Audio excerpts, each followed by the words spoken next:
얼음 마녀라 불리던 UDT 최강여군 하사, 휴가 중 길 잃은 5살 소녀를 만났다. 알고 보니 이 아이 해군 참모 총장의 손녀였고 이후 펼쳐지는 충격적인 이야기입니다. 구독과 좋아요를 해주시면 더 좋은 사연으로 보답하겠습니다.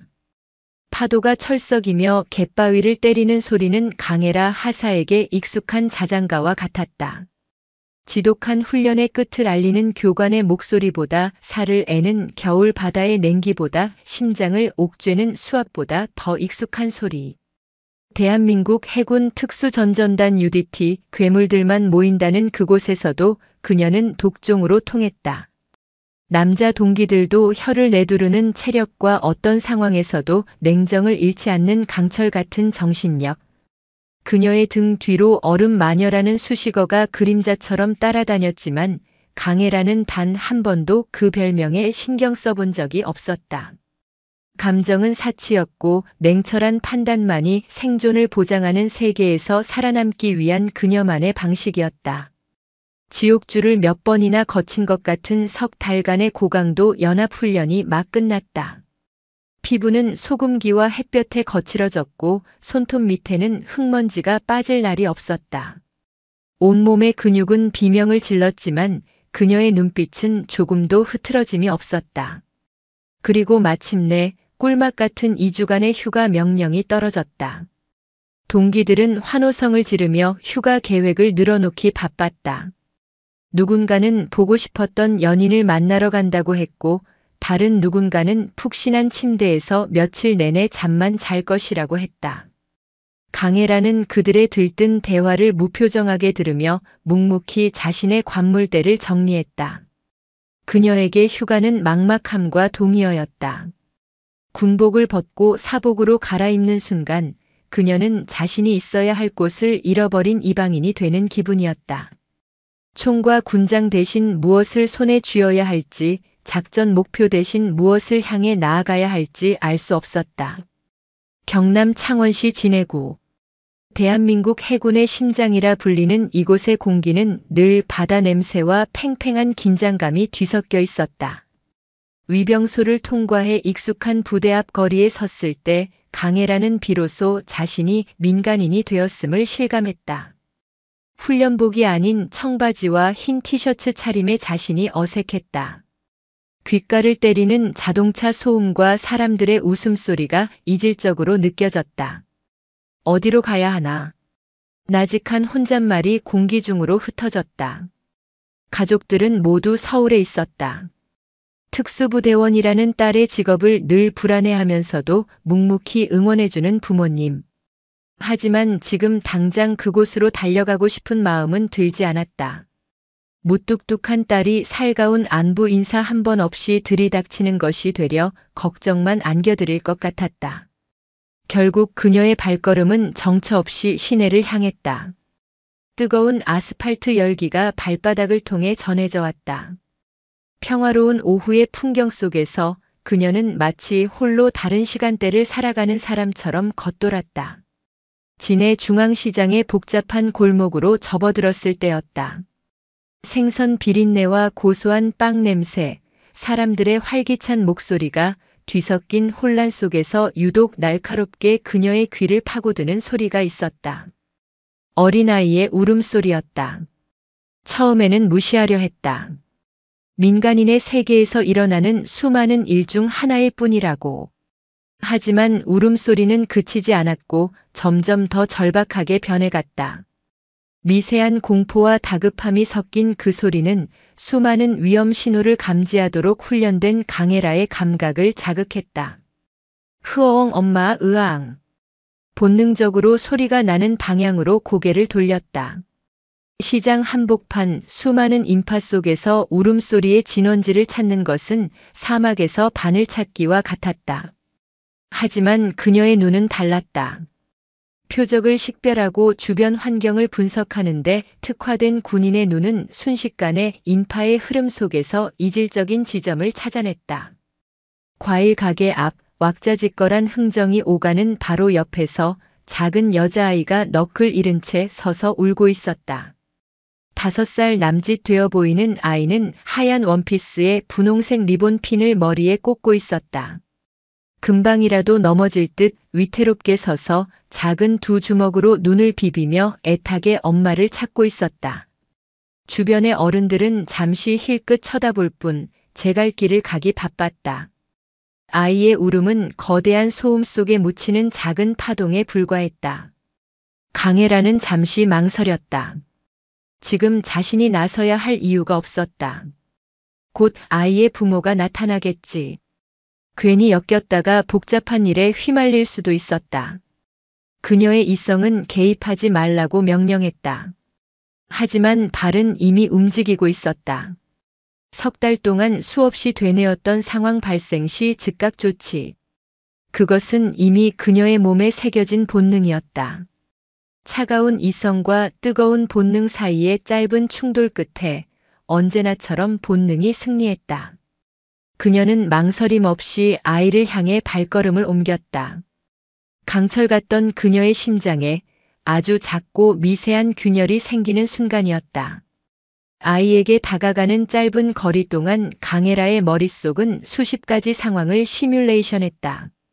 아이가 낯선 사람을 경계하며 더 크게 울면 어떡하지? 부모가 나타나 오해를 하면 어떻게 설명해야 하나? 최악의 경우 유괴범으로 몰릴 수도 있다. 온갖 부정적인 가능성이 떠올랐지만 그녀의 걸음은 멈추지 않았다. 아이 앞에 멈춰 선 강혜라는 한쪽 무릎을 꿇고 아이와 눈높이를 맞췄다. 갑자기 눈앞에 나타난 그림자에 아이는 화들짝 놀라 울음을 멈추고 딸꾹질을 하기 시작했다. 크고 동그란 눈에는 두려움과 경계심이 가득했다. 강혜라는 최대한 위협적이지 않게 보이려 애썼다. 훈련 교관처럼 딱딱하게 굳어있던 얼굴 근육을 필사적으로 풀어 부드러운 표정을 만들었다. 꼬마야, 괜찮니? 이름이 뭐야? 목소리가 생각보다 낮고 거칠게 나갔다. 스스로도 놀라 잠시 멈칫했다. 평소 부대원들에게 명령하던 톤이 무의식 중에 튀어나온 것이다. 아이는 겁을 먹은 듯 뒷걸음질 치려 했다. 강혜라는 속으로 혀를 차며 다시 한번, 이번에는 한 톤 높여 최대한 상냥하게 물었다. 아가, 괜찮아. 나쁜 사람 아니야. 엄마 잃어버렸어? 그녀의 노력에도 불구하고 아이의 경계심은 쉽게 풀리지 않았다. 그때였다. 아이의 뒤편에서 빠르게 달려오던 배달 오토바이 한 대가 인파를 헤치며 아슬아슬하게 아이 쪽으로 돌진했다. 비켜요. 외침과 함께 경적이 시끄럽게 울렸다. 아이는 놀라 그 자리에 얼어붙었고 주변 사람들은 비명을 지르며 물러섰다. 모든 것이 슬로우 모션처럼 보였다. 강혜라의 몸은 생각보다 먼저 반응했다. 무릎을 꿇고 있던 자세 그대로 몸을 날려 아이를 품에 안고 옆으로 굴렀다. 끽 하는 날카로운 브레이크 소음과 함께 오토바이는 두 사람이 있던 자리를 아슬아슬하게 스쳐 지나갔다. 거친 아스팔트 바닥에 등이 쓸리는 가벼운 통증이 느껴졌지만 품 안에 있는 작은 아이는 머리카락 하나 다치지 않았다. 아가씨, 괜찮아요? 오토바이 운전자가 놀라 달려왔고 주변 사람들이 웅성거리며 몰려들었다. 강혜라는 아무 말 없이 자리에서 일어났다. 그녀의 품에 안긴 아이는 상황 파악이 되지 않는 듯 놀란 토끼처럼 눈만 동그랗게 뜨고 있었다. 괜찮습니다. 운전 조심하십시오. 강혜라는 짧게 대답하고는 인파를 빠져나와 근처의 한적한 벤치로 아이를 데려갔다. 방금 전의 소동으로 아이는 더 심하게 울기 시작했다. 어떻게 달래야 할지 몰라 안절부절 못하던 강혜라는 근처 편의점으로 들어가 따뜻한 우유와 아이가 좋아할 만한 캐릭터 빵을 사왔다. 자, 이거 마셔. 그리고 이거 먹고. 여전히 말투는 서툴렀지만 행동에는 진심이 담겨 있었다. 아이는 훌쩍거리면서도 따뜻한 우유를 받아들고 조심스럽게 한 모금 마셨다. 온기가 몸에 퍼지자 조금은 진정이 되는 듯 했다. 강혜라는 빵 봉지를 뜯어 아이 손에 쥐어주었다. 아이는 그제야 작은 목소리로 고맙습니다 하고 인사했다. 이름이 뭐야? 몇 살이야? 김유리 5살이에요. 유리구나. 예쁜 이름이네. 왜 혼자 있었어? 엄마 아빠는 어디 계시고? 강혜라의 질문에 유리의 눈에 다시 눈물이 그렁그렁 맺혔다. 할아버지 보러 왔는데 잠깐 한눈판 사이에 엄마 손을 놓쳤어요. 흐양. 할아버지. 네, 우리 할아버지는요, 엄청 높은 분이에요. 여기 진해에서 제일 높은 사람이래요. 배도 엄청 많고 부하도 엄청 많고 어깨에 별이 반짝반짝 4개나 있어요.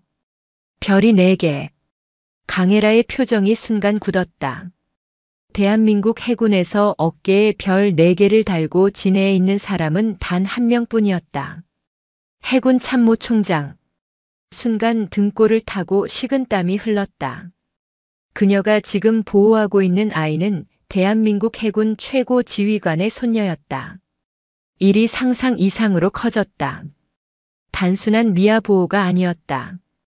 이건 국가 안보와도 직결될 수 있는 중대한 사안이었다. 당장 헌병대에 연락해서 신병을 인계하는 것이 정석이었다.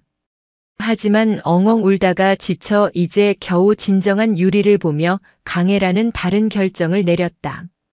겁에 질린 이 아이를 차가운 규정과 절차의 세계로 밀어넣고 싶지 않았다.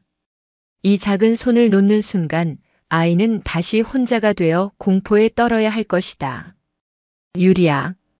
강혜라가 결심한 듯 단호한 목소리로 말했다. 유리가 눈물 젖은 눈으로 그녀를 올려다보았다. 걱정 마. 내가 꼭 할아버지한테 데려다 줄게.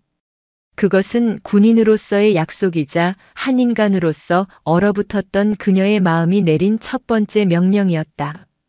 강혜라는 유리의 작은 손을 굳게 잡았다. 지독한 훈련으로 굳은 살이 박인 그녀의 크고 거친 손이 작고 여린 아이의 손을 감싸자 이상한 온기가 심장까지 전해지는 것 같았다. 그녀의 기나긴 휴가의 첫날은 그렇게 예상치 못한 방향으로 흘러가고 있었다. 해군 참모총장의 손녀. 강혜라는 머릿속이 복잡해졌다. 평소라면 가장 빠르고 효율적인 해결책을 찾았을 것이다. 즉시 진해기지 사령부 헌병대에 연락해 상황을 전파하고 아이를 인계하는 것. 그것이 군인으로서 가장 올바른 조치였다. 하지만 그녀의 옆에서 빵을 오물거리며 간간히 훌쩍이는 작은 아이를 보니 차가운 매뉴얼을 따를 수가 없었다. 아이를 불안하게 만들 수는 없어. 그녀는 결심했다. 직접 아이를 해군 본부로 데려가기로. 물론 그 과정은 순탄치 않을 것이다. 민간인, 그것도 어린아이를 데리고 최고 등급의 보안시설에 접근하는 것은 불가능에 가까웠다. 하지만 그녀는 UDT였다. 불가능을 가능하게 만드는 것이 그녀의 일이었다. 유리야, 이제 일어나자. 할아버지 만나러 가야지. 강혜라의 말에 유리는 고개를 끄덕였다. 아직 눈가는 붉었지만 든든한 언니가 옆에 있다는 사실이 아이에게 작은 안도감을 주는 듯했다. 강혜라는 자신의 신분증과 휴가증을 다시 한번 확인하고 유리의 손을 잡고 택시에 올라탔다. 해군 진해기지 사령부 정문으로 가주세요.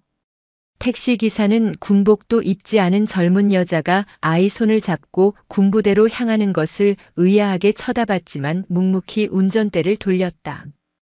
차창 밖으로 익숙한 부대 담벼락과 철조망이 스쳐 지나갔다. 평소에는 그저 일상적인 풍경이었지만 오늘따라 그 경계가 유난히 높고 단단하게 느껴졌다. 정문에 도착하자 예상대로 경계 근무를 서고 있던 헌병들이 앞을 가로막았다. 정지. 신원 확인하겠습니다. 방문 목적이 무엇입시오? 강혜라는 침착하게 자신의 신분증과 휴가증을 제시했다. 해군 특수전전단 하사 강혜라입니다. 휴가 중 긴급한 용무로 방문했습니다. 헌병은 신분증을 확인하고도 경계를 풀지 않았다. 그의 시선은 강혜라의 뒤에 숨어있는 유리에게 향했다. 옆에 있는 아이는 누구입니까? 규정상 민간인, 특히 미성년자는 사전 허가 없이는 부대 출입이 절대 불가합니다. 알고 있습니다.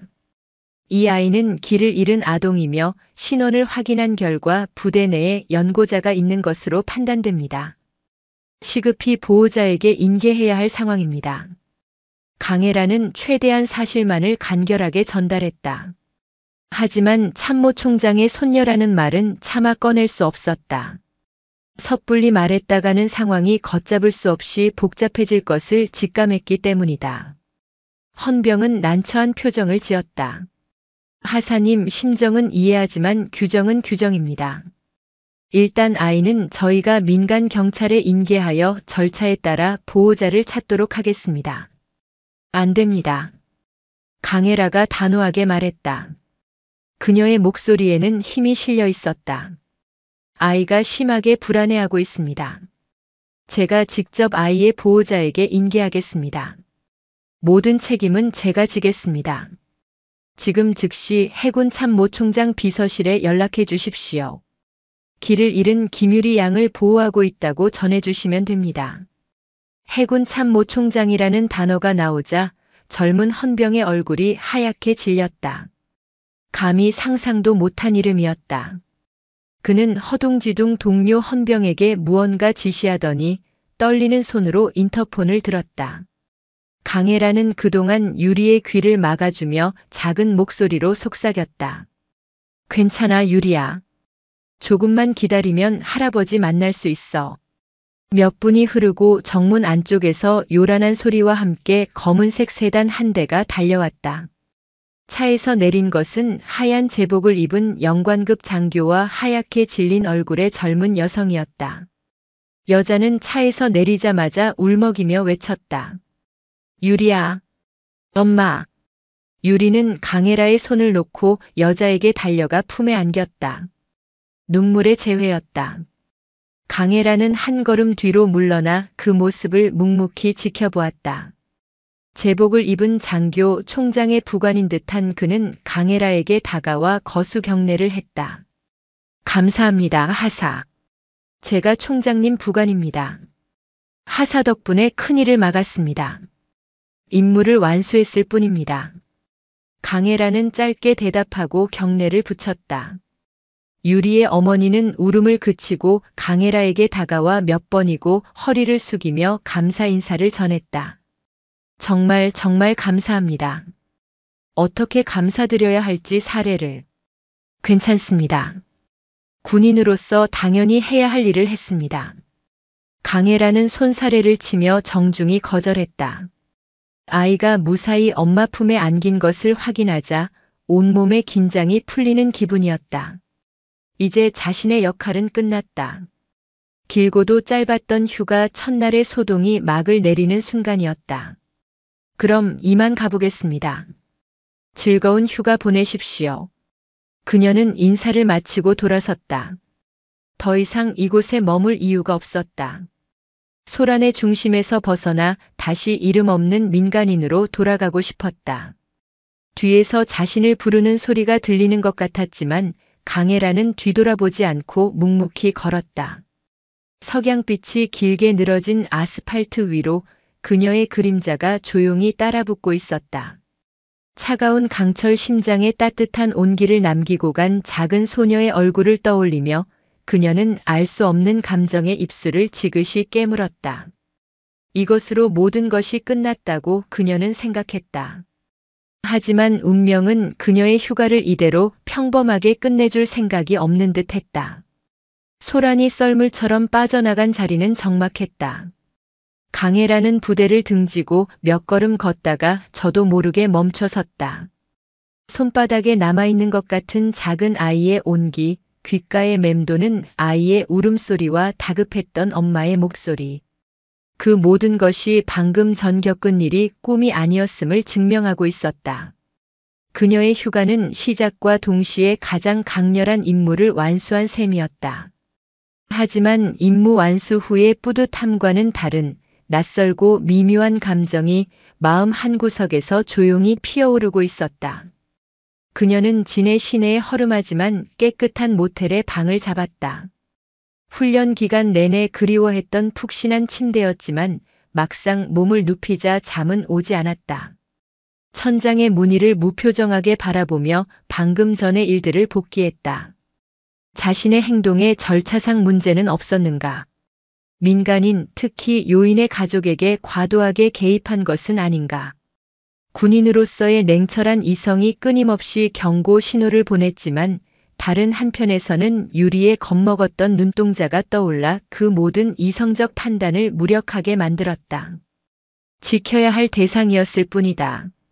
스스로에게 되뇌었지만 그 한마디로 정리하기엔 무언가 복잡한 감정의 잔상이 남았다. 다음 날 강해라는 휴가를 휴가답게 보내보기로 결심했다. 이른 새벽부터 일어나 전투복 대신 트레이닝복을 입고 진해로 해변공원을 달렸다. 바다를 끼고 달리는 익숙한 감각이 잠시나마 마음을 편안하게 해주었다. 하지만 평소라면 한계까지 스스로를 몰아붙이며 숨이 턱까지 차올랐을 텐데 오늘은 이상하게 몸이 가벼웠다. 머릿속을 채우던 작전 계획과 전술 대신 어제 사주었던 캐릭터 빵을 맛있게 먹던 유리의 얼굴이 떠올랐기 때문일까.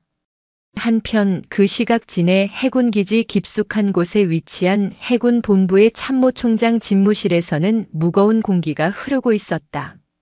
대한민국 해군을 상징하는 거대한 지휘 책상에 앉은 이강현 대장은 밤새 잠을 설친 듯 피곤한 기색이 역력했지만 눈빛만은 바다처럼 깊고 형형했다. 그의 앞에 부관이 갓 출력한 보고서 한 부를 내려놓았다. 총장님, 어제 상황에 대한 종합 보고서입니다. 그리고 여기 강해라 하사의 인사기록 카드입니다.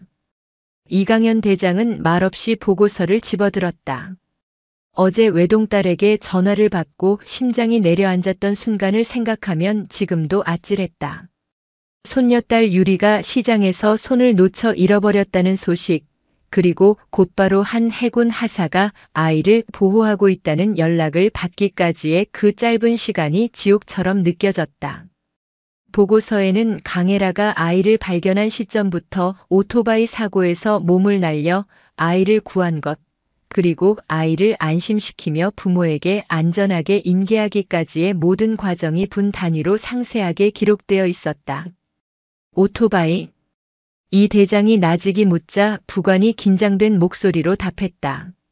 네, 총장님. 목격자들의 증언에 따르면 자칫 큰 사고로 이어질 뻔한 아찔한 순간이었다고 합니다. 강 하사가 아니었다면 상상하고 싶지 않습니다. 이강현 대장은 눈을 감았다. 단순한 미아 발견이 아니었다. 자신의 소중한 손녀가 위험에 처했고 젊은 부사관 하나가 자신의 몸을 던져 그 아이를 지켜낸 것이었다. 그는 보고서를 내려놓고 함께 올라온 강해라 하사 인사 기록 카드로 시선을 옮겼다. 사진 속의 젊은 여군은 앳된 얼굴이었지만 조금의 감정도 읽을 수 없는 무표정한 얼굴에 날카로운 눈빛을 하고 있었다. 그는 서류를 한 장 한 장 넘기기 시작했다. 강해라. 해군 부사관 후보생 수석 임관. UDT 과정 차석 수료. 모든 훈련 평가에서 특급. 사격, 전투 수영, 폭발물 처리, 대테러 작전까지 그녀의 복무 기록은 흠잡을 곳 하나 없는 완벽함 그 자체였다. 마치 잘 만들어진 전투기계의 재원표를 보는 듯 했다. 하지만 평가서의 지휘관 의견란에는 비슷한 내용이 반복적으로 적혀 있었다. 임무 수행 능력은 타의 추종을 불허할 정도로 완벽함. 하지만 대인 관계에 있어 다소 폐쇄적이며 불필요한 감정 소모를 극도로 기피하는 경향이 있음. 강인한 군인이지만 따뜻한 리더가 되기 위해서는 보완이 필요함. 이강현 대장은 흥미로운 표정으로 서류에서 눈을 뗐다. 얼음 마녀라는 별명이 괜히 붙은 게 아닐 터였다. 그런 그녀가 왜 복잡한 일에 얽히기 싫어하는 그녀가 왜 길 잃은 아이를 위해 자신의 휴가를 기꺼이 반납하고 심지어 몸까지 던졌을까? 서류에 기록된 강해라라는 군인과 자신의 손녀를 구해낸 강해라라는 인간 사이의 간극이 그의 호기심을 자극했다. 이강 하사 지금 어디에 있나? 현재 진해 시내에서 휴가 중인 것으로 파악됩니다. 그래. 이강현 대장은 잠시 창밖을 바라보았다. 그의 시선은 평화로운 진해 앞바다를 넘어 더 멀고 깊은 곳을 향하고 있었다. 그는 단순한 감사 인사로 이 일을 끝낼 생각이 없었다. 해군이라는 거대한 조직을 이끄는 지휘관으로서 그는 서류 뒤에 숨겨진 진짜 보석을 알아볼 줄 아는 눈을 가지고 있었다. 강철 같은 군인에게서 인간적인 온기를 발견했을 때 그 군인은 가장 위대한 용사가 될 수 있음을 그는 알고 있었다. 부관. 네, 총장님. 강해라 하사에게 연락하게. 내가 직접 만나봐야겠네. 공식적인 포상이 필요하지만 그 전에 한 사람의 할아버지로서 고맙다는 말을 먼저 전해야겠어. 그의 목소리는 조용했지만 그 안에 담긴 무게는 집무실의 공기를 압도하고도 남았다. 한 소녀를 구한 이름 없는 부사관의 선행은 그녀 자신도 모르는 사이에 거대한 파문이 되어 해군의 심장부로 조용히 퍼져나가고 있었다. 강해라는 며칠 동안 의식적으로 군인 강해라를 지우려 노력했다. 군복 대신 편안한 옷을 입고 군화 대신 운동화를 신었다. 작전 지도 대신 관광 안내 지도를 손에 들고 전투 식량 대신 지역 맛집의 음식을 맛보았다. 하지만 그 모든 노력은 어색한 연기처럼 느껴질 뿐이었다. 평화로운 풍경 속에서도 그녀의 눈은 끊임없이 주변의 위험 요소를 탐색했고 사람들의 웃음소리 속에서도 미세한 비명이나 경고음을 분리해서 들으려 애썼다. 몸은 휴가를 즐기고 있었지만 정신은 여전히 최전방의 경계 태세를 풀지 못하고 있었다. 특히 그날 이후 길에서 어린아이만 보면 저도 모르게 시선이 향했다. 아이가 엄마 손을 꼭 잡고 웃고 있는 모습을 보면 안도감이 들었고 잠시라도 혼자 서 있는 아이를 보면 가슴이 철렁 내려앉았다. 그때마다 유리의 얼굴이 겹쳐 보였다. 이런 감정의 동요가 그녀는 낯설고 불편했다. 사건이 있고 사흘째 되던 날 오후 그녀는 여자천 로망스 다리 근처의 작은 카페에 앉아 책을 읽고 있었다. 하지만 글자는 눈에 들어오지 않고 창밖으로 흐르는 시냇물만 하염없이 바라보고 있었다.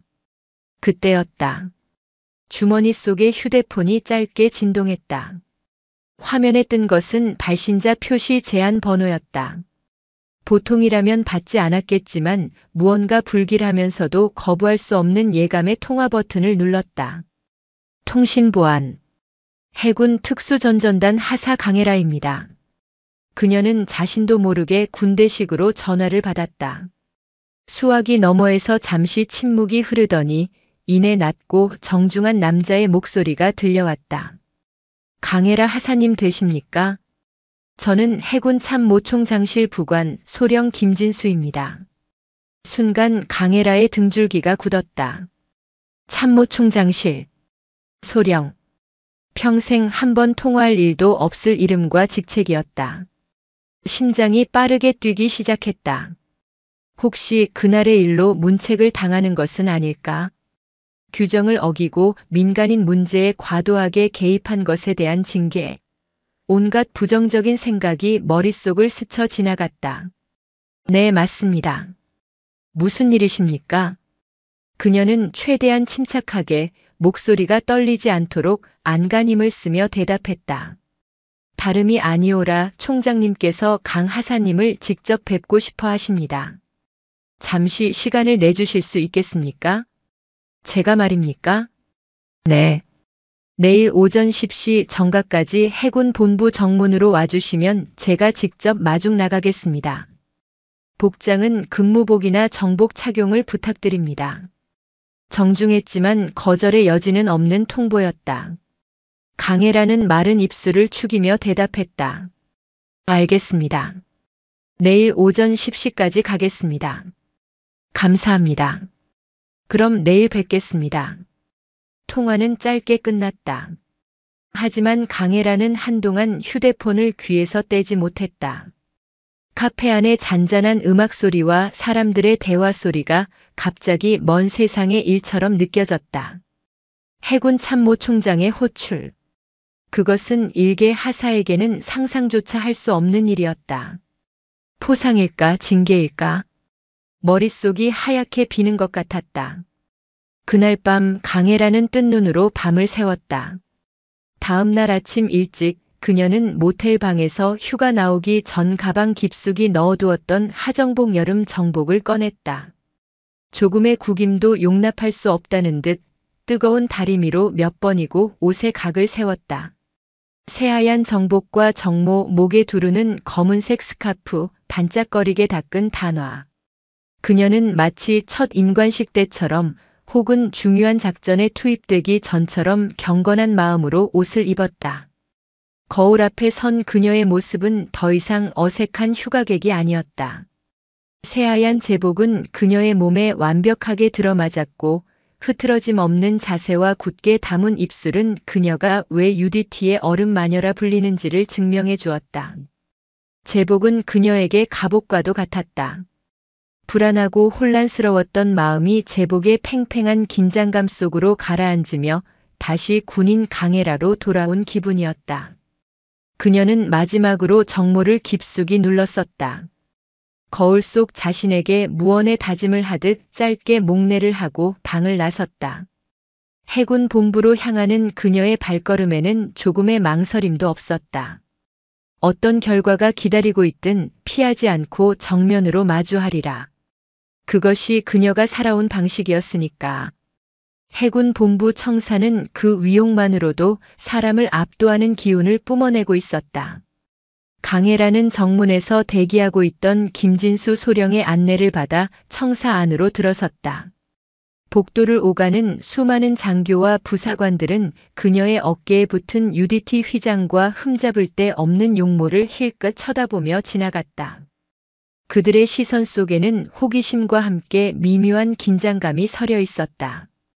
일개 하사가 총장실의 호출을 받고 이곳에 나타나는 것은 극히 이례적인 일이었기 때문이다. 복도를 따라 걸으며 벽에 걸린 역대 해군 참모 총장들의 초상화를 보았다.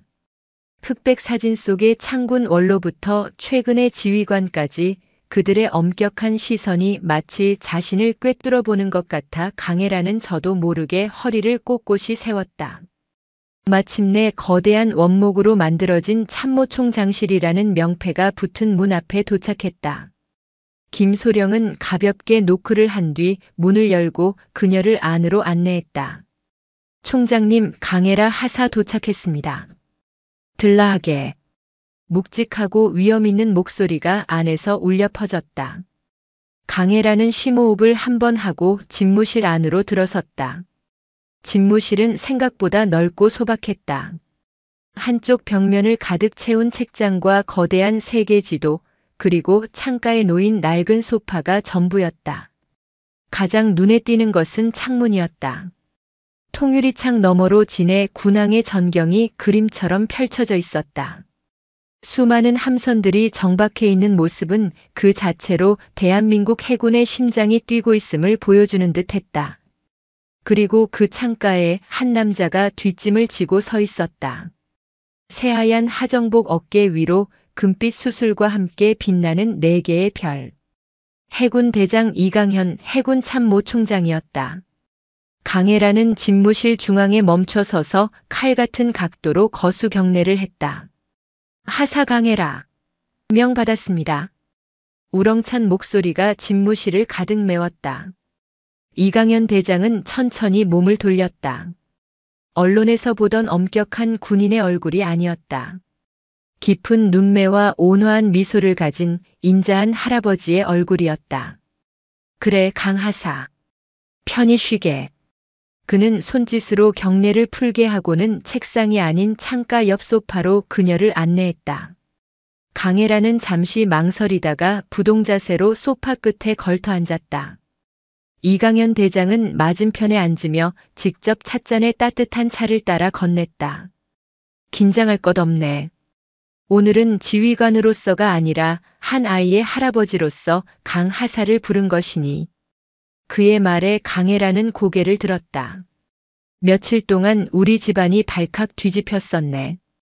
딸아이는 아직도 그때만 생각하면 가슴을 쓸어내리고 집사람은 강하사 얼굴이라도 한번 봐야 한다고 성화야. 내 손녀 유리를 구해줘서 정말 고맙네. 그는 진심을 담아 고개를 숙였다. 대한민국 해군의 최고 지휘관이 일개 하사에게 머리를 숙이는 믿을 수 없는 광경에 강혜라는 어쩔 줄 몰라 하며 자리에서 벌떡 일어날 뻔했다. 아닙니다, 총장님. 당연히 해야 할 일이었습니다. 당연한 일이라 그래. 군인이라면 위험에 처한 국민을 구하는 것이 당연한 일이지. 하지만 오토바이 앞으로 몸을 던지는 것까지 당연한 일은 아닐 걸세. 보고를 받고 내 가슴이 다 철렁했어. 이 대장은 그녀의 인사 기록을 읽었다는 듯 말을 이었다. 강 하사의 복무 기록을 봤네. 완벽하더군. 빈틈없는 군인이야. 그런데 그런 강 하사가 왜 절차를 무시하고 직접 아이를 데리고 부대 정문까지 왔는지 궁금하더군. 헌병대나 경찰에 연락하는 게 훨씬 간단하고 안전한 방법이었을 텐데. 그것은 강혜라 스스로도 정리하지 못했던 질문이었다. 그녀는 잠시 침묵하다가 어렵게 입을 열었다. 아이의 눈 때문이었습니다. 눈? 네. 아이의 눈에 세상이 무너지는 것 같은 공포가 담겨 있었습니다. 그 아이를 차가운 규정과 절차 속에 혼자 두게 하고 싶지 않았습니다. 제가 잡은 손을 놓으면 아이가 다시 그 공포 속으로 떨어질 것만 같았습니다. 그래서 그냥 옆에 있어 줘야겠다고 생각했습니다. 보호자가 나타날 때까지 무슨 일이 있어도 지켜줘야겠다고 말입니다. 스스로도 놀랄 만큼 솔직한 대답이었다. 그녀의 입에서 나온 말들은 군인 강혜라가 아닌 인간 강혜라의 목소리였다. 이강현 대장은 만족스러운 미소를 지으며 고개를 끄덕였다. 그래, 바로 그거야. 강 하사는 규범보다 사람을 먼저 봤어. 그것이 내가 오늘 강 하사를 부른 진짜 이유일세. 자네는 최고의 군인이자 가장 따뜻한 마음을 가진 군인이야. 이 대장은 자리에서 일어나 자신의 책상으로 가더니 서랍에서 무언가를 꺼내왔다. 공식적인 표창장이 아니었다. 아이가 그린 듯한 삐뚤빼뚤한 그림 한 장이었다. 이건 공식적인 포상이 아니야. 우리 집에서 가장 높은 분이 강 하사에게 주는 진짜 감사장일세. 그림에는 키가 큰 여자와 작은 여자아이가 손을 잡고 서 있었다. 배경에는 무지개가 떠 있고 커다란 해가 웃고 있었다. 그리고 그 밑에 아직 글씨에 익숙지 않은 아이의 필체로 이렇게 쓰여 있었다. 고맙습니다, 군인 언니. 유리올림. 그것을 보는 순간 강혜라의 눈시울이 뜨거워졌다. 지난 며칠간 그녀를 혼란스럽게 했던 모든 감정들이 그 그림 한 장에 담겨 있는 것 같았다. 강철 같던 그녀의 심장을 녹여내린 작은 손의 온기가 눈물이라는 형태로 뺨을 타고 흘러내렸다. 그녀는 군인이 된 이후 처음으로 타인 앞에서 눈물을 보이고 있었다. 그림을 내려다보는 강혜라의 시야가 뜨거운 액체로 흐려졌다. 군인이 된 이후, 아니, 어쩌면 태어나서 처음으로 느껴보는 종류의 감정이었다. 혹독한 훈련의 고통을 이겨냈을 때의 성취감도 위험한 작전을 성공시켰을 때의 안도감도 아니었다. 그것은 훨씬 더 원초적이고 순수한 무언가였다. 차갑게 얼어붙어 있던 심장의 가장 깊은 곳, 그 누구도 들여다본 적 없던 내핵이 마침내 녹아내리며 뜨거운 기운을 온몸으로 뿜어내는 듯한 느낌. 그녀는 흐르는 눈물을 닦을 생각도 하지 못한 채 그저 멍하니 서 있었다. 이강현 대장은 아무 말 없이 그녀를 지켜보았다. 일개 하사가 최고 지휘관 앞에서 눈물을 보이는 것은 군율로만 따지자면 상상할 수 없는 일이었지만 그의 눈에는 꾸짖음 대신 따뜻한 이해심이 담겨 있었다. 그는 부하의 눈물이 나약함의 증거가 아님을 알고 있었다. 오히려 그것은 가장 강한 자만이 가질 수 있는 타인의 아픔에 공감하는 능력의 발현임을 꿰뚫어 보고 있었다. 그는 강혜라가 자신의 감정을 추스를 수 있도록 조용히 기다려 주었다. 그 침묵은 어떤 위로의 말보다 더 깊은 배려였다. 한참의 시간이 흐른 뒤 강혜라는 간신히 감정을 정리하고 주먹으로 눈물을 쓱 닦아냈다. 얼굴은 엉망이 되었지만 오히려 그 모습은 이전의 얼음 같던 표정보다 훨씬 더 인간적이고 생기 있어 보였다. 죄송합니다, 총장님. 군인답지 못한 모습을 보였습니다. 아니, 나는 방금 군인으로서 가장 아름다운 모습을 보았네. 이 대장은 부드럽게 그녀의 말을 바로잡았다. 강하사. 우리가 매일 이 군복을 입고 목숨을 걸고 바다를 지키는 이유가 무엇이라고 생각하나? 영토를 지키고 국가에 충성하기 위함이겠지. 하지만 그보다 더 근본적인 이유가 있네. 바로 저 그림 속에 있는 저런 아이들의 웃음을 지키기 위함이야. 아이들이 길을 잃지 않고 두려움에 떨지 않고 부모의 손을 잡고 행복하게 걸어갈 수 있는 평화로운 세상을 만드는 것. 그것이 우리 군인의 진정한 사명일세. 자네는 이번에 그 사명을 온몸으로 보여주었어. 그 어떤 훈련보다 그 어떤 작전보다 더 위대한 임무를 수행한 걸세. 그의 말 한마디 한마디가 강혜라의 가슴에 비수처럼 날아와 박혔다. 그녀는 이제껏 자신의 임무를 적을 제거하고 목표를 완수하는 것으로만 정의해왔다. 하지만 이제는 알 것 같았다. 진정한 강함은 파괴가 아닌 수호에 있다는 것을. 이 대장은 다시 자리에 앉으며 말을 이었다. 그의 목소리는 이제 한 개인의 할아버지가 아닌 해군 전체를 책임지는 지휘관의 것으로 돌아와 있었다. 강하사의 이번 선행은 조용히 묻힐 일이 아닐세. 해군 전체가 본받아야 할 귀감이야. 다음 주에 있을 해군 지휘관 회의에서 강하사에 대한 공식적인 표창 수여식을 거행하겠네. 해군의 모든 제독과 함장들 앞에서 강하사의 용기와 따뜻한 마음에 해군 전체가 경의를 표하는 자리가 될 걸세. 총장님, 저는 그럴 만한 자격은 내가 판단하네. 자네는 충분한 자격이 있어. 오히려 이런 군인을 제대로 알아보지 못하고 얼음 마녀 따위의 별명으로 부르게 방치한 우리 지휘관들이 반성해야 할 일이지. 그의 목소리는 단호했다. 더 이상의 이의는 허락하지 않겠다는 뜻이었다. 강혜라는 입을 다물었다. 남들 앞에 나서는 것을 극도로 꺼리는 그녀에게 지휘관 회의에서의 공개 표창은 사형 선고처럼 두렵게 느껴졌다. 하지만 총장의 눈을 보자 그 뜻을 거스를 수 없음을 깨달았다. 그것은 그녀 개인을 위한 자리가 아니라 해군 전체에 중요한 메시지를 던지기 위한 자리임을 직감했기 때문이다. 면담을 마치고 집무실을 나왔을 때 밖에서 대기하고 있던 김진수 소령은 눈가가 붉어진 그녀를 보고도 아무것도 묻지 않았다. 그는 그저 이전보다 한층 더 깊어진 존경의 눈빛으로 그녀를 바라보며 정중하게 목례를 했다. 그를 따라 본부 청사를 걸어 나오는 동안 강혜라는 세상이 다르게 보이기 시작했다. 딱딱하고 무감각했던 회색빛 세상에 다채로운 색깔이 입혀지는 듯 했다. 복도를 스쳐 지나가는 군인들의 얼굴에 담긴 피로와 책임감을 읽을 수 있었고 창밖으로 보이는 평화로운 진해 시의 풍경이 새삼 소중하게 느껴졌다. 모텔로 돌아온 그녀는 유리가 그려준 그림을 탁자 위에 소중히 올려놓았다. 삐뚤빼뚤한 그림 속에서 자신을 향해 웃고 있는 작은 아이의 미소는 그 어떤 훈장보다 더 빛나고 영광스러웠다. 그녀는 한참 동안 그 그림을 바라보다가 문득 휴대폰을 집어들었다.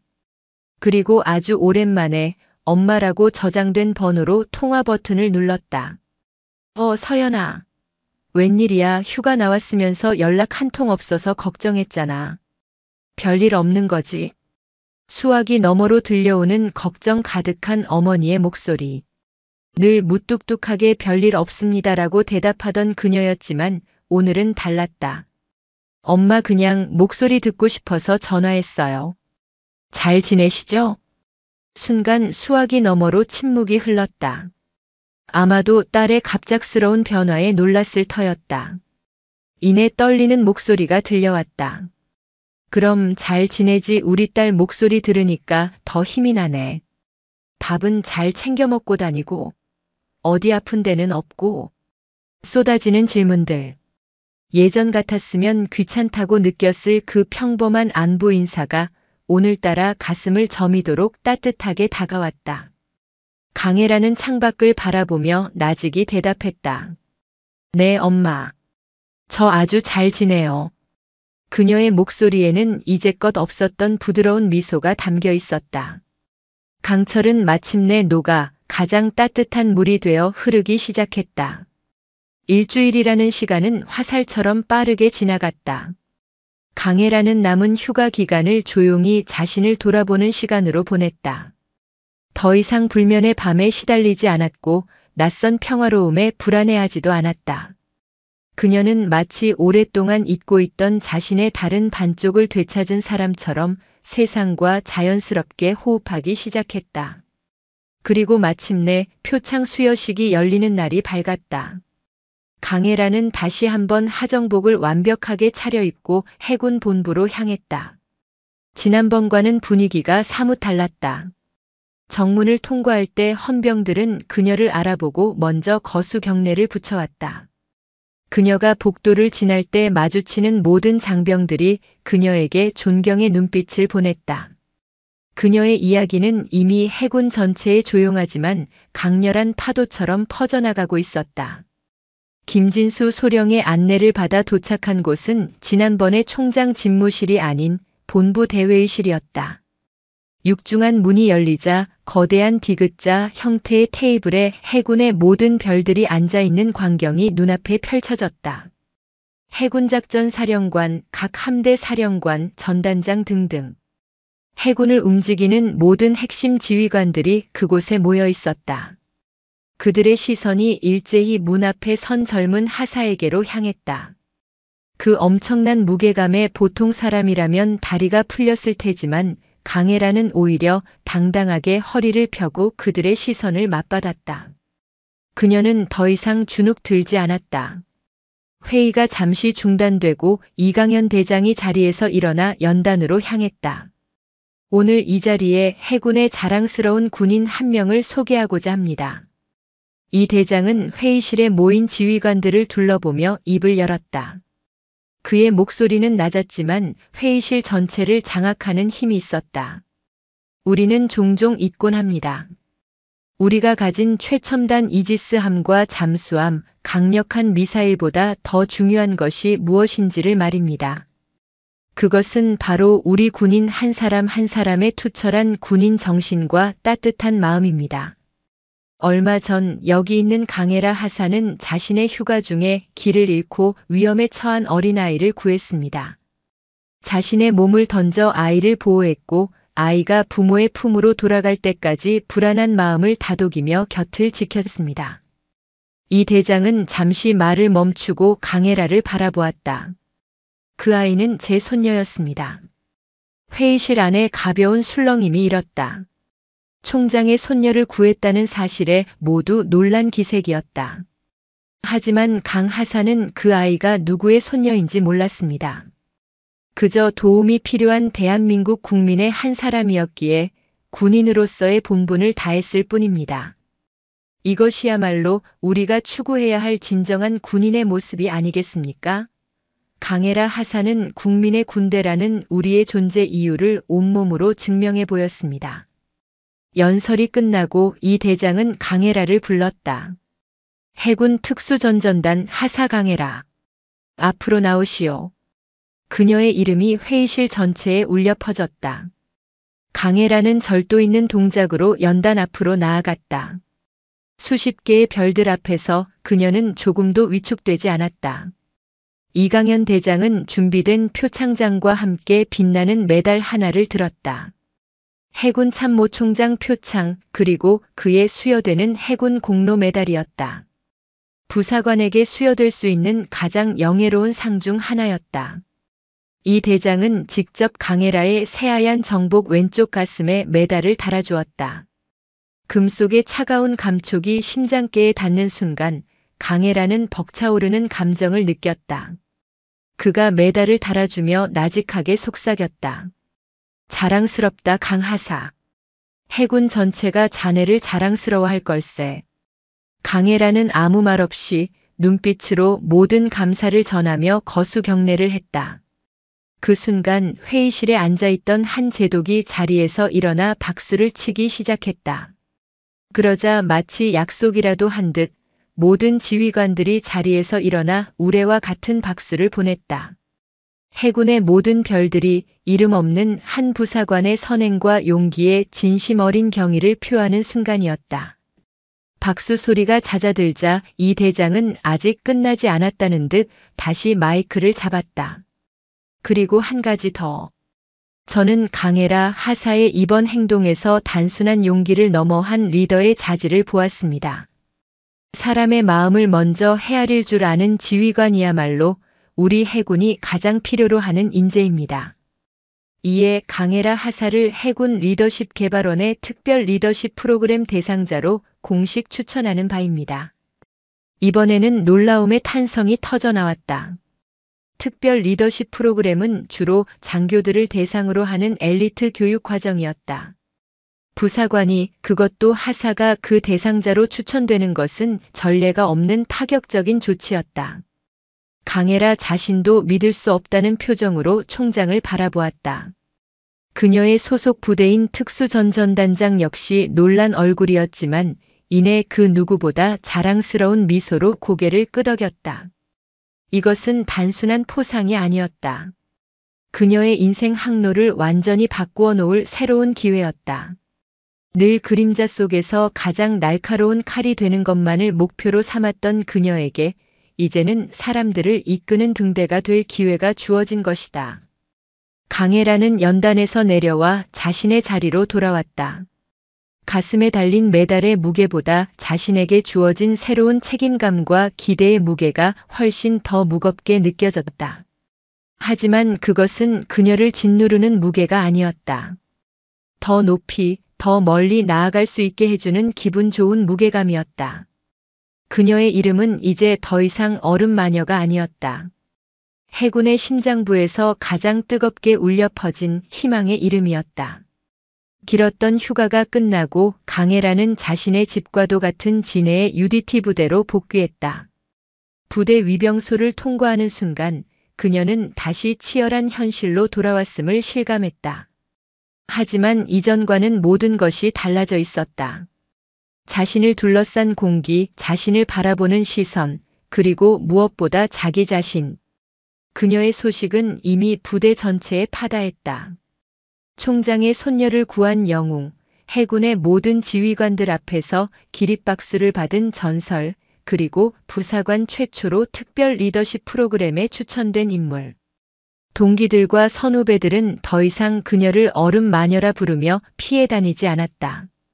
그들은 경외와 호기심이 뒤섞인 눈으로 그녀에게 다가와 말을 걸었다. 강하사 진짜 대단하다. 어떻게 그런 생각을 했냐? 메달 한번 만져봐도 되냐? 와, 이게 총장님 표창이구나.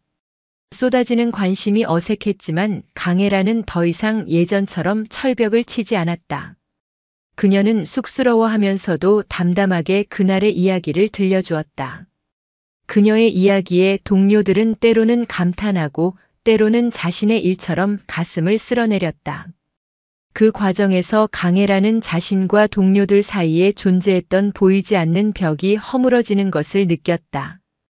그녀는 비로소 진정한 의미의 전우가 되어가고 있었다. 그녀가 가장 존경하면서도 어려워했던 주임원사도 그녀를 따로 불렀다. 수십 년간 UDT에서 잔뼈가 굵은 그는 칭찬에 인색하기로 유명했다. 강하사. 네, 주임원사님. 총장님께 내 이야기를 전해 듣고 또 지휘관 회의에 다녀온 전단장님께 이야기를 전해 듣고 솔직히 믿기지 않았다. 그는 잠시 말을 골랐다. 나는 내가 최고의 UDT 대원이 될 거라고 생각했다. 가장 빠르고 가장 강하고 가장 정확한 인간 병기.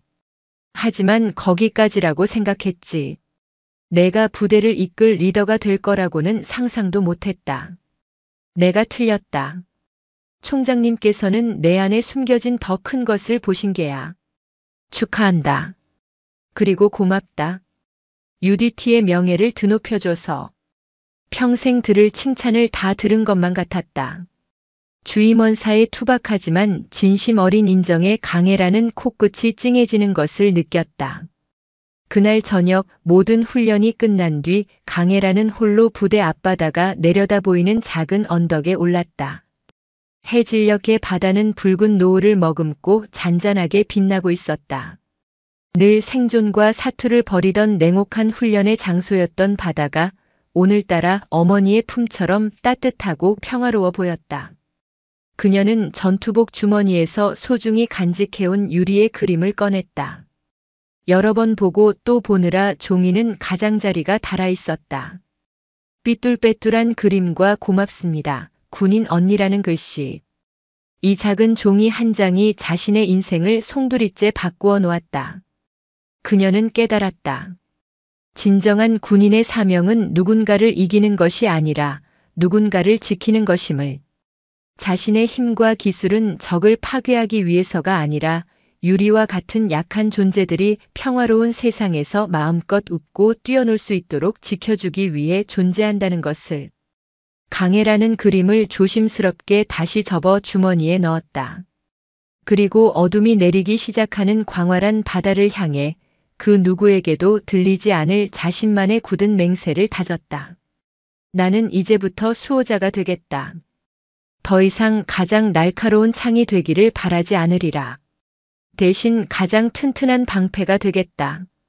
나의 동료들을 지키고 국민들을 지키고 저 아이들의 웃음을 지키는 방패. 그것이 나의 새로운 임무이자 평생을 바쳐 완수해야 할 목표다. 그녀의 눈빛은 이전보다 훨씬 더 깊고 단단해져 있었다. 강철은 녹아 물이 되었지만 그 물은 다시 얼어붙어 세상 그 무엇보다 강하고 투명한 얼음이 되었다. 다만 그 안에는 이제 차가운 냉기 대신 모든 것을 품을 수 있는 따뜻한 온기가 흐르고 있었다. 그녀는 더 이상 얼음 마녀가 아니었다. 어둠 속에서 조용히 빛나며 모두를 지키는 바다의 수호자, 그 이름은 강해라였다. 그녀의 진짜 군 생활은 어쩌면 이제부터 시작인지도 몰랐다. 계절이 바뀌고 있었다. 살을 태울 듯 이글거리던 태양은 부드러운 빛으로 변했고 숨막히는 열기를 품고 있던 바닷바람은 서늘한 가을의 향기를 실어 날랐다. 강해라의 삶에도 새로운 계절이 찾아오고 있었다. 해군 리더십 개발원의 특별 프로그램 입교가 한 달 앞으로 다가온 지금 그녀는 UDT 교육훈련단에서 임시 교관으로 새로운 임무를 수행하고 있었다. 그녀가 맡은 것은 지옥줄을 눈앞에 둔 신임 부사관 후보생들이었다. 과거의 그녀처럼 도끼와 패기만으로 가득 찬 젊은이들이었다. 그녀는 후보생들을 단련시키는 다른 교관들과 함께 갯벌에 서 있었다.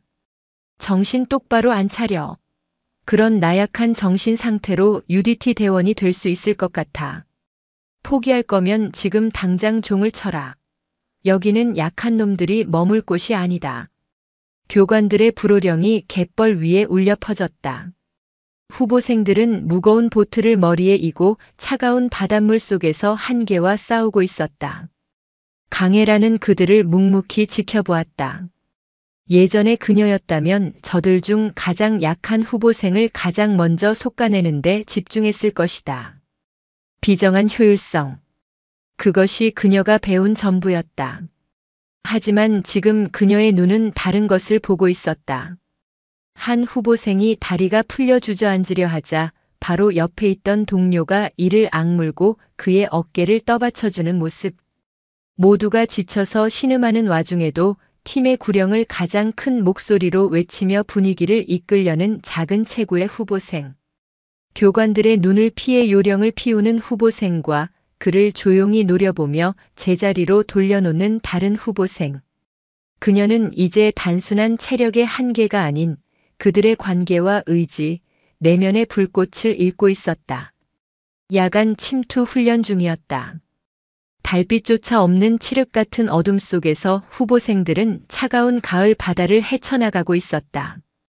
그때 한 후보생이 저체온증으로 경련을 일으키며 뒤처지기 시작했다. 안전을 책임지는 고무보트가 즉시 접근했고 훈련 통제관은 확성기를 통해 외쳤다. 113번 후보생. 더 이상 훈련 불가. 즉시 보트에 탑승하라. 탈락. 그것은 사형 선고와도 같았다. 후보생은 거의 의식이 없는 와중에도 고개를 저으며 동료들을 향해 필사적으로 팔을 뻗었다. 하지만 그의 몸은 이미 말을 듣지 않았다. 통제관이 재차 퇴교 명령을 내리려는 순간 강혜라가 그의 앞을 막아섰다. 잠시만 기다려 주십시오. 그녀는 망설임 없이 바다로 뛰어들었다. 그리고는 허우적거리는 후보생에게 다가가 그의 턱을 잡고 눈을 맞췄다. 113번 후보생. 내 말 들리나? 교관님. 내 몸은 한계다. 하지만 정신은 아직 살아있나? 후보생의 눈에서 뜨거운 눈물이 흘러 차가운 바닷물 속으로 섞여 들어갔다. 그는 말을 잇지 못하고 고개만 미친 듯이 끄덕였다. 강혜라는 그의 젖은 어깨를 강하게 붙잡았다. 그럼 내 눈으로 직접 봐라. 저 앞에서 내 동기들이 너를 기다리고 있다. 저들은 너를 버리지 않았다. 지금 여기서 포기하면 너는 내 몸이 아니라 내 정신이 패배하는 거다. 우리는 여기서 너를 지켜볼 테니 다시 일어설 수 있다면 내 발로 해안까지 와라. 내 의지를 증명해 보여라. 그녀의 목소리에는 질책이 아닌 믿음이 담겨 있었다. 그녀는 후보생을 보트에 태우는 대신 그의 생존 수영 자세를 바로 잡아주고는 다시 해안으로 향했다. 다른 교관들은 그녀의 행동을 이해할 수 없다는 듯 쳐다봤지만 아무도 이의를 제기하지 못했다. 그녀에게는 어느덧 누구도 함부로 넘볼 수 없는 권위와 신뢰가 쌓여 있었다. 얼마 후 모두가 포기했다고 생각했던 113번 후보생이 비틀거리며 해안으로 걸어 나왔다. 그는 모래사장에 쓰러지자마자 동기들에게 달려가 미안하다며 오열했고 동기들은 말없이 그의 등을 두드려 주었다. 강혜라는 그 모습을 멀리서 지켜보며 희미하게 미소 지었다. 그녀는 한 명의 낙오자를 구한 것이 아니었다. 모두가 함께 가는 법을 가르친 것이었다. 며칠 뒤 훈련장을 불시에 방문한 사람이 있었다. 검은색 세단에서 내린 사람은 다름 아닌 이강현 대장이었다. 그는 요란한 의전 없이 조용히 부대를 둘러보다가 훈련을 마치고 장비를 정비하던 강혜라에게 다가왔다. 강 하사, 아니, 이제는 강 교관이라고 불러야 하나? 총장의 예기치 못한 방문에 강혜라는 놀라 황급히 경례를 붙였다. 이 대장은 손을 저어 그녀를 편하게 한 뒤 함께 저녁 노을이 지는 해변을 걸었다. 자네에 대한 보고를 받고 있네. 후보생들을 대하는 방식이 아주 인상적이라고 하더군. UDT에 새로운 바람이 불고 있다고들 해. 과찬이십니다. 저는 그저 제가 배운 것을 가르치고 있을 뿐입니다. 아니, 자네는 자네가 배운 것 이상을 가르치고 있어. 강철처럼 단단하기만 한 것이 아니라 바다처럼 모든 것을 품을 줄 아는 강인함. 진정한 리더의 모습이야. 이 대장은 잠시 걸음을 멈추고 그녀에게 작은 선물 상자 하나를 건넸다. 곧 새로운 곳으로 떠날 자네에게 주는 내 개인적인 선물일세. 강혜라가 조심스럽게 상자를 열자 그 안에는 아름다운 액자 하나가 들어 있었다. 액자 속에는 그녀가 그려준 그림을 소중하게 든 채 세상 가장 행복한 미소를 짓고 있는 유리의 사진이 담겨 있었다. 아이의 웃음은 가을 햇살처럼 따스하고 눈부셨다. 우리가 지키는 것이 바로 저런 웃음이라는 걸 절대 잊지 말게. 순간 강혜라의 가슴 속으로 뜨거운 파도가 밀려왔다. 그녀가 지키고 싶었던 것, 그녀가 나아가야 할 이유. 그 모든 것의 답이 그 사진 한 장에 담겨 있었다. 총장이 떠나고 해변에 홀로 남은 강혜라는 한참 동안 액자를 바라보았다. 그녀의 등 뒤로 해가 지고 바다는 서서히 어둠과 하나가 되고 있었다. 이제 곧 그녀는 이곳을 떠나 새로운 길을 가게 될 것이다. 그 길은 낯설고 험난할지도 모른다. 하지만 그녀는 더 이상 두렵지 않았다. 그녀의 가슴 속에는 이제 흔들리지 않는 자신만의 등대가 빛나고 있었다. 길을 잃은 아이의 작은 손이 밝혀준 등불, 한 아이의 할아버지가 보여준 믿음의 빛, 그리고 동료들의 뜨거운 눈빛이 지펴준 희망의 불꽃. 강해라는 사진을 소중히 품에 안고 어둠이 내린 수평선을 바라보았다. 파도 소리는 마치 세상을 향한 장엄한 교향곡처럼 들렸다. 그녀의 고독했던 투쟁을, 차가웠던 눈물을, 그리고 마침내 시작된 위대한 변화를 저 거대한 바다는 전부 기억하고 있었다. 그녀의 이름은 이제 더 이상 차가운 얼음의 마녀가 아니었다. 묵묵히 모든 것을 품고 가장 낮은 곳에서 가장 중요한 것을 지켜내는 바다의 수호자. 그녀는 자신의 새로운 이름을 가슴에 새기며 다가올 미래를 향해 조용히 하지만 힘차게 첫걸음을 내디뎠다. 그녀의 이야기는 이제 막 진정한 시작을 알리고 있었다. 오늘도 인생지의 말씀을 잘 들어주셔서 감사합니다.